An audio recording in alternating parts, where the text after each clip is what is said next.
সুপ্রিয় দর্শক, ফেসবুক এবং ইউটিউবের মধ্যে সবথেকে জনপ্রিয় একজন বক্তা মাওলানা আবরারুল হক আসিফ। আজকের এই ভিডিওতে আমরা মাওলানা আবরারুল হক আসিফের ব্যক্তিগত জীবন সম্পর্কে জানব। বিস্তারিত জানতে ভিডিওটি না টেনে শেষ পর্যন্ত দেখতে থাকুন। বর্তমান সময়ে বাংলাদেশের ইসলামিক সম্প্রদায় যুবক, বুড়ো, শিশু এবং মা বোনেরা এক কথায় সকল জেনারেশনের কাছে জনপ্রিয় একজন ইসলামিক বক্তা হলেন মাওলানা আবরারুল হক আসিফ।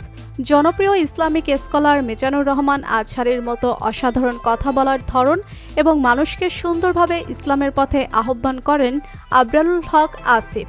আবরারুল হক আসিফ জন্মগ্রহণ করেন বাংলাদেশের খুলনা জেলায়। বর্তমানে তিনি তার ফ্যামিলির সাথে বসবাস করছেন রাজশাহীতে। তার বাবার নাম নাজির আহমেদ। তিনি 2010 সালে হিফজ শেষ করেছেন। তিনি জেনারেল লাইনে পড়াশোনা করলেও মূলত তিনি মাদ্রাসা লাইনে পড়াশোনা করা একজন ইসলামিক স্কলার। তিনি 2021 সালে মাস্টার্স এবং দাওয়া হাদিস পরীক্ষা দিয়েছেন। 2022 সালে তিনি মুফতি লাইনে পড়াশোনা করবেন বলে জানিয়েছেন। জনপ্রিয় এই ইসলামিক আলোচক এবং মোটিভেশনাল স্পিকার আবরারুল হক আসিফের পেশা সম্পর্কে জানতে চাইলে তিনি বলেন, রাজশাহীর সরকারি প্রতিষ্ঠান টিটিসিতে স্পোকিং ইংলিশের ট্রেইনার হিসেবে কাজ করছেন।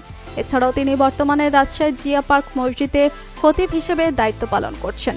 তবে তিনি বলেন তার মূল পেশা হচ্ছে তাফসির মাহফিলে প্রোগ্রাম করা, বিশ্বব্যাপী কোরআন প্রচার করা। মাওলানা আবরারুল হক আসিফের ভবিষ্যৎ পরিকল্পনার বিষয়ে জানতে চাইলে তিনি বলেন, ভবিষ্যতে তিনি জনপ্রিয় ইসলামিক আলোচক, ইসলামিক স্কলার মিজানুর রহমান আজহারের মতো একজন ইসলামিক আলোচক হওয়ার স্বপ্ন রয়েছে।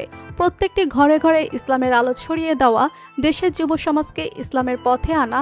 এছাড়াও তিনি আরও বলেন, ভবিষ্যতে আল্লাহ যদি তাকে তৌফিক দান করেন তাহলে তিনি একটি মাদ্রাসা তৈরি করবেন এবং সেখানে তিনি কোরআন ও হাদিসের খেদমত করবেন। তো বন্ধুরা, মাওলানা আবরারুল হক আসিফকে আপনার কেমন লাগে জানিয়ে দিন কমেন্ট করে। আর ভিডিওটি ভালো লেগে থাকলে একটি লাইক দিয়ে চ্যানেলটি সাবস্ক্রাইব করুন। ধন্যবাদ।